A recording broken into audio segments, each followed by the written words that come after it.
Dando aqui continuidade ao estudo que estamos fazendo do livro do Apocalipse, no capítulo 6, verso 9, vai falar sobre as almas debaixo do altar. Esta citação, vou ler aqui. Quando se abriu o quinto selo, vi debaixo do altar as almas daqueles que tinham sido mortos por causa da palavra de Deus e por causa do testemunho que sustentavam. Então aqui, essas almas debaixo do altar, para muitos, é uma evidência da imortalidade da alma. Um conceito pagão, né, que foi desenvolvido no paganismo e introduzido no cristianismo, mas que não é bíblico. Então, como que nós vamos entender, compreender esta citação? Vamos relembrar Apocalipse, capítulo 1, verso 1. Revelação de Jesus Cristo que Deus lhe deu para mostrar aos seus servos as coisas que em breve devem acontecer. Então, que parte nós queremos separar desta introdução do Apocalipse? Essa frase, revelação que Deus deu para mostrar aos servos. Então, alguém que já serve, que já segue a Jesus, já aceitou a salvação que existe em Jesus, que já está nos caminhos, que tem uma compreensão do Evangelho, a esta pessoa é dado esta informação extra, que é o Apocalipse. Então veja, para conceituar o que é o homem, se existe ou não imortalidade, antes de chegarmos no Apocalipse, a palavra já fez esta definição, esse esclarecimento. Por isso que gravamos outros vídeos mostrando sobre este tema. Retrocedendo, você vai ver outros pequenos vídeos onde estávamos falando sobre outros pontos, para vermos que não existe a imortalidade da alma. O conceito, quando você fala ou pensa na palavra alma, se atualmente foi influenciada pelo paganismo, que o cristianismo, boa parte dele aceita hoje, então desencadeia-se na tua mente uma ideia, mas não é a ideia bíblica. A palavra alma, ela traz uma ideia que é semelhante, é uma palavra polissêmica, uma palavra que tem muitos significados, que traz uma ideia da vida em si e até de sangue. Veja que vemos um texto aqui no Velho Testamento, Levíticos 17, verso 11, diz assim: porque a vida da carne está no sangue. A vida da carne está no sangue. Mesmo no Velho Testamento, a palavra nefesh, que é traduzido como alma, psique no grego, mas as ideias são semelhantes. É a ideia de pensamento, alma seria pensamento, vida. Aqui o próprio texto vem dizendo, comparando a vida, que é também essa ideia de alma, com a ideia de sangue. A vida da alma está no sangue. Então, o texto aqui de Apocalipse, vi a alma debaixo do altar, a gente pode dizer vi vida debaixo do altar, vi o sangue debaixo do altar, que é uma linguagem extraída ali do livro, uma linguagem extraída ali do livro de Levíticos. Então, o que Levíticos 17, 11 fez? Ele cria esta comparação. Eu posso trabalhar essas ideias, esses conceitos de alma, de vida e sangue. A alma, a vida está no sangue, diz o texto. Então, são ideias similares. Falando-se de um, está falando-se de outro. O texto permite esse tipo de pensamento. E agora aqui em Levíticos mesmo, no capítulo 4, veja o procedimento por ocasião de alguns sacrifícios. Levíticos, o capítulo 4, verso 18. Ele vai dizer assim, como deveria proceder ou manipular, trabalhar o sangue ali daqueles sacrifícios. E daquele sangue porá sobre os chifres do altar, que está perante o Senhor, né, na tenda da congregação, e todo o restante do sangue derramará à base do altar de holocaustos. Então, ele está falando aqui sobre como trabalhar, manipular, o que fazer com aquele sangue que era resultado do sacrifício. Né? Então, ele diz que parte desse sangue ia ser colocado nos chifres, né, nas pontas que havia ali no altar de incenso, que ficava ali antes ali do lugar santíssimo, dentro do santuário, mas todo o restante do sangue deveria ser jogado na base do local altar de holocaustos, que é o altar que ficava fora, onde eram sacrificados e queimados os animais. Então, esta linguagem, essa ideia de o sangue debaixo do altar, aqui de Levíticos, o sangue derramado na base do altar, é a ideia contida ali também em Apocalipse. O sangue debaixo do altar, a vida debaixo do altar. E o que isso significa? Nós podemos trazer um exemplo aqui da palavra para entendermos também. Gênesis, capítulo 4, verso 10. O que temos em Gênesis 4, 10? Temos o episódio do primeiro homicídio, a primeira morte que aconteceu aqui em nosso mundo, de um ser humano, né? Vai dizer assim, e disse Deus, quando que Deus vai estar dizendo? Depois que Caim tirou a vida do seu irmão Abel, Deus vai se manifestar. E disse Deus, que fizestes? É uma pergunta, né? A voz do sangue do teu irmão clama da terra a mim. Veja que interessante essa citação. E você deve perceber que as informações contidas neste texto, que acabamos de ler, que texto é? Gênesis 4, verso 10. Releio para você. E disse Deus, que fizestes? É uma pergunta. Você consegue perceber aí a ideia de um julgamento, de uma investigação, de um trazer à luz as ações humanas. Que fizestes? É a pergunta. A voz do sangue do teu irmão clama a mim. Então essa frase, como que Deus descreve aquela cena, né? A comunicação daquela cena. A voz do sangue do irmão clama a mim. Agora, alguém literalmente vai crer que Deus olhava e formou-se o sangue na terra ali, de repente abriu-se um rosto no sangue, uma boca no sangue, uma língua no sangue, e o sangue clamava. Houve uma incorporação. Não, é evidente que ninguém vai interpretar o texto desta maneira. E a mensagem contida aqui, neste texto de Gênesis 4:10, e o texto amado pelos imortalistas, aqueles que creem na imortalidade da alma, em Apocalipse 4:9, as ideias contidas são semelhantes. Daí o que nós podemos tirar de interessante aqui deste texto de Gênesis? Veja como que Deus diz, né? Como que a imortalidade da alma ela é defendida? Como que eles creem que aconteça? Alguém está vivo, no caso Abel. Daí veio o seu irmão com um golpe, ele tirou a vida. Então, morre. O corpo cai ali. Como foi um ferimento, né?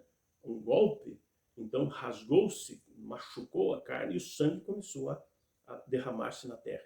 Só que, segundo a crença da imortalidade da alma, a alma dele já tinha se separou no momento da morte, se separa do corpo, e esta alma já é destinada para um lugar bom, seja o céu, ou se for bom, ou se for ruim, seja um local de condenação, né? Mas já há essa separação. Agora, se este fosse o caso, Deus ele poderia se aproximar e dizer, o que fizestes, Caim? A alma do teu irmão está me comunicando, ela clama a mim. É isso que acontece? Não. Então, veja que interessante, quando Deus faz menção ao sangue, ele está dizendo o quê? A vida dessa pessoa justa, porque, como dissemos, né, as palavras, elas têm vários significados dentro ali da sua língua, seja no grego, seja no hebraico, e a gente deve entender a comunicação, sim, trabalhando essas muitas possibilidades. Então, já olhamos ali em Levíticos, né, que existe essa ideia de vida, de sangue, de almas, estarem transmitindo algo semelhante. Então, quando diz, o sangue do teu irmão clama, é a mesma coisa que ele dizer, a vida do teu irmão clama a mim. Você tirou a vida dele. E o que a ideia ela transmite aqui? Que é a mesma ideia contida em Apocalipse. Em Apocalipse diz que existe os mártires, que é o caso aqui de Abel. E junto, nas mesmas situações dos mártires e na mesma situação aqui de Abel, o que levou, culminou com a morte das pessoas? Existe antes da morte, se a gente retroceder a cena, voltar a cena, existe um conflito entre partes, entre pessoas que estão defendendo seus posicionamentos. Por mais que nós vamos olhar para a história e dizer que um está certo, outro está errado, mas todos os mártires que passaram por este mundo, vamos pensar em Estevão agora. Estevão foi para a igreja o início ali, um mártir cristão, né? Daí como que aconteceu? Ele tem todo um discurso defendendo um posicionamento. Aqueles que eram opositores deles não conseguiam refutar o que ele tinha dito, mas evidentemente eles tinham outro posicionamento. Então nós temos o que antecede ao martírio são dois posicionamentos, onde duas partes estão, à sua maneira, crendo que estão defendendo a Deus. E uma das partes faz uso de um poder que a outra não tem, né? No caso, os judeus ali fizeram uso de um poder e tiraram a vida de Estevão. E esta é uma cena que vai se repetir em cada ação, em cada mártir. Se a gente pegar, morreu. Retrocede um pouco, nós vamos ver conflitos entre duas partes. Então, quando diz que o sangue clama, alguém morreu, vamos retroceder um pouco. Temos um conflito entre duas partes. Alguém dizendo assim, não, a maneira correta de agradar e obedecer a Deus é esta. Outro diz, não, a maneira correta de agradar e obedecer a Deus é esta. Há este conflito de ideias, só que uma das partes que estão em conflito, eles têm o poder, seja civil, seja de estar em maioria, mas ele faz uso deste poder para tirar a vida daquele outro. Então, quando Jesus se apresenta aqui, quando Deus se apresenta dizendo o sangue clama, o sangue na base do altar, ele está introduzindo a ideia de que aquele que morre está reivindicando a participação de Deus na decisão deste conflito. Vamos recapitular a ideia. Cada vez que alguém morrer e foi identificado, é um mártir, morreu por sua fé, conforme é descrito aqui em Apocalipse, conforme é o caso de Estevão, conforme é o caso de Abel. Cada vez que alguém morre por defender um posicionamento, então temos alguém que está defendendo o posicionamento. Em oposição a este que está defendendo, existe outros defendendo também. Estes outros que estão defendendo, ambos estão defendendo a ideia de que a sua maneira de obedecer é superior, é melhor que a outra. E ambos gostariam que cada um abandonasse, o outro, o opositor, abandonasse o seu ponto. Só que um dos lados tem o poder civil, o poder da política, da maioria, o poder de um exército, o poder das armas. E o que ele faz fazendo isso? Você não quer ceder, você não quer abandonar esta sua forma de pensar. Segundo este que vai fazer uso das armas, ele vai dizer, a tua maneira é errada. Você está desagradando a Deus com o seu comportamento. Então existe um conflito entre essas duas ideias. E este que tem o poder das armas vai fazer o quê? Vai tirar a vida deste que é mais fraco aos olhos, digamos assim, humanos, humanamente falando. Então ele tem a sua vida tirada. Quando ele morreu e ele tornou-se um mártir, aos olhos do céu, este que morreu, este sim representa a Deus. E quando o texto diz, tanto em Gênesis, que diz que o sangue do teu irmão clama, tanto em Apocalipse, quando diz que a vida, a alma, o sangue está embaixo do altar, clamando também, quanto no apedrejamento de Estevão, quando ele olha em visão e vê Jesus à direita do Pai. O que essa ideia está trazendo? Que Deus ele vai participar deste conflito. Que conflito? A morte se deu do mártir porque havia um conflito de ideias. Nenhum dos dois lados querendo ceder, só que um dos lados tendo força da arma na mão e tirou a vida do outro. Este que morreu é identificado como mártir, morreu por causa por defender um posicionamento.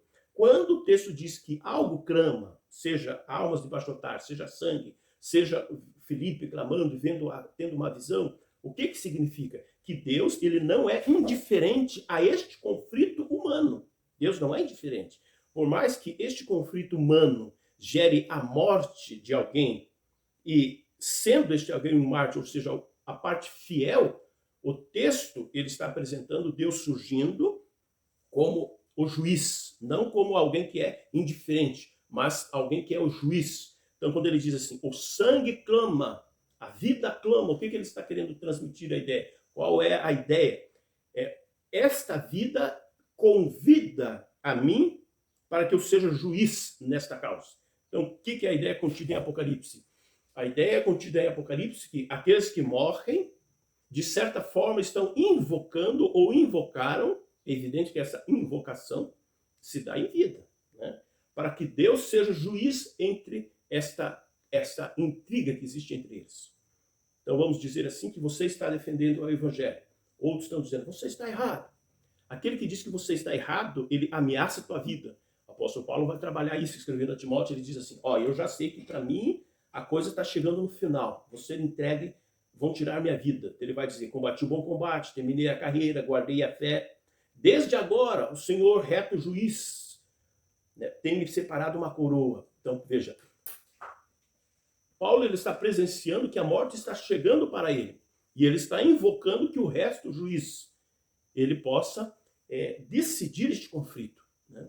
E Paulo ele tem certeza, pela sua convivência com Deus, de sua salvação. Ele diz assim que a coroa está garantida para ele. Então, é esta sensação que Paulo, antes da sua morte, está experimentando, está compartilhando, de que viveu uma vida santa, que foi obediente às coisas de Deus, que existe um reto juiz, que existe uma recompensa, que existe um julgamento. Todas essas ideias estão contidas ali nas almas debaixo do altar. Então, o clamor, né, não é a manifestação de vida pós-morte, não. O que está contido no texto é a ideia de que Deus ele não é indiferente, Deus ele vai julgar, e o texto aqui de Apocalipse, capítulo 6, do 9 em diante, ele vai dizer que aqueles que clamavam receberam as suas vestes brancas, que é um símbolo de aprovação no julgamento. E o texto, ele quer transmitir também que este senso de urgência, porque este clamor das almas, nada mais é do que a revelação de algo que é de Deus. É Deus que está com esta, digamos assim, pressa para terminar este processo final do conflito, que é julgar e dar a vitória para quem a ela merece, ou condenação para aquele que não fez por onde merecer algo melhor. Então, são essas ideias que estão contidas ali no texto, de almas debaixo do altar. É mais ou menos assim que vamos imaginar que Deus ele está querendo nos transmitir. É mais ou menos assim como se tem alguém muito próximo a você, e ele vai morrer de uma maneira trágica, como é o caso de um mártir, né? Os mártires o inimigo exercitou a mente dos seus instrumentos para causar sofrimentos, alguns inimagináveis, né? Para os mártires, seja numa fogueira, seja no coliseu, seja sendo cerrado ao meio, sendo deixado a padecer de fome em algum lugar. Então, há muitas possibilidades. Imagine que você estivesse presenciando essa cena de sofrimento. Um parente seu, alguém muito próximo, muito querido, sendo queimado na fogueira, e você acompanhando aquela cena. O momento que ele está sendo dirigido para lá, o momento que ele está sendo amarrado, o momento que o fogo está sendo ateado, as expressões que ele carregava no seu olhar, as últimas palavras que ele falava. Então, este é um tipo de cena que vai impactar a sua mente. Então, quando Deus ele transmite assim, o sangue de Abel clama a mim, ele está transmitindo este impacto que ele tem diante da cena da morte dos seus filhos. Querendo dizer que é algo que, por mais que o tempo passe, no caso de Abel, nós temos aí, pensar nos 6.000 anos que o fato ocorreu, 5.000 e tantos anos, 6.000 anos que o fato tenha ocorrido. Mas o relato bíblico transmite que, para Deus, é como se estivesse acontecendo agora. Agora. Então, quando Deus for julgar este fato, os envolvidos neste fato, vai ser como se estivesse acontecendo no presente momento. Então, a mensagem contida aqui no texto de Apocalipse é essa. E uma mensagem também que mostra que Tiago ele vai dizer que em Deus não há mudança nem sombra de variação. Nós, seres humanos, nós somos extremamente... a nossa mente, o nosso coração, ela pode ser cauterizada pelas experiências da vida. Então, vamos dizer que alguém trabalhe num local onde ele fique tremendamente impactado com alguma situação. Né? Alguém que trabalhe com saúde, alguém que trabalhe com necrotério, alguém que trabalhe em ambientes onde se vai vendo a vida se esvairindo. E há uma possibilidade que a pessoa vai se tornando cada vez mais cauterizada com as informações que vai recebendo. Né? Mas isso não acontece com Deus. Quando nós comparamos a análise que Deus, a fala que Deus tem com Caim com respeito à morte de Abel, o sangue de Abel clama a mim, com o Apocalipse, nós vamos ter ali uma história entre estes dois textos vamos pensar em talvez ali uns 4, 5 mil anos, né? Quantos milhões e milhões e milhões e milhões de pessoas que não morreram em situação semelhante à de Abel, só que Deus ele não cauterizou a sua sensibilidade para isso. Então, a mesma sensibilidade que Deus mostrou, a mesma, quando ele surge naquele momento, a mesma ideia de que ele está ali sendo convocado, quando ele diz, o sangue clama, é como se ele quisesse dizer, a vida dessa pessoa clamou a mim, a vida dessa pessoa me convidou para ser juiz nessa intriga que vocês tiveram aí. E eu vou decidir, eu que sou doador da vida, eu que posso ressuscitar, eu que posso condenar. Fui convidado através dessa pessoa, desta vida, para ser juiz nessa causa, nessa indecisão que vocês tinham. Então, essa mesma sensibilidade que Deus teve com Abel, ele está apresentando em Apocalipse. E a ideia é essa, né? Não é a imortalidade da alma. Então, por mais complexo que o texto seja, e ele vai ficar ainda mais complexo se você quiser abrir o texto, desconsiderando tudo que já foi falado sobre o tema. Então, quando abrimos em Apocalipse 6, nós temos que entender que se existem 66 livros dentro da palavra, 65 deles já devem estar compreendidos, já transmitiram mensagem para nós, e nós temos que entender ela. Não podemos, a cada vez que abrimos a palavra, imaginar que é ali que Deus está iniciando a orientação sobre este tema. Não é desta forma que nós devemos estudar.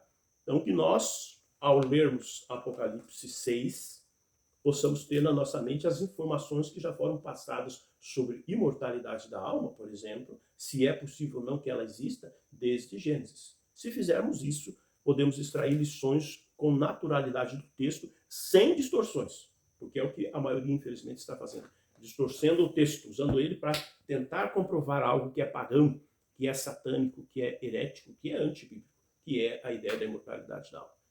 Amém? Que Deus conceda a você sempre desejo de estudar a sua palavra.